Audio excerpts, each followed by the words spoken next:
Welcome to the first episode of Boston Hardball TV. I'm your host, Chip Griffin, and we're coming up on the conclusion of the final Red Sox-Yankees series in Yankee Stadium.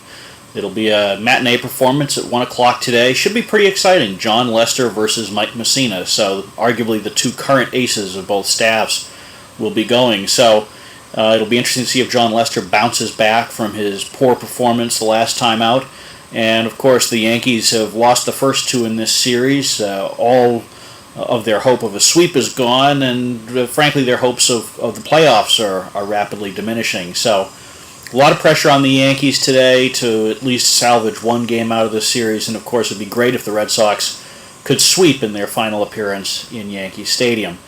On the injury front, generally still good news about Josh Beckett, we understand. He's still scheduled to pitch tomorrow.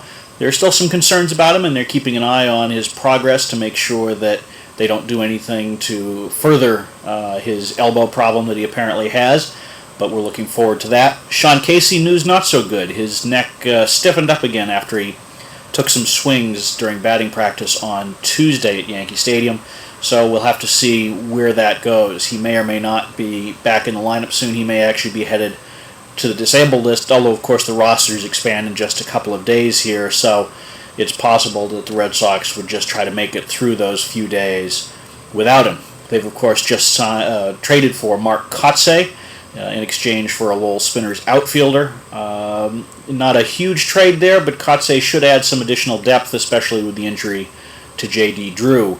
Kotsay was there for the game last night. He did not appear. We'll see whether or not he makes an appearance in today's lineup.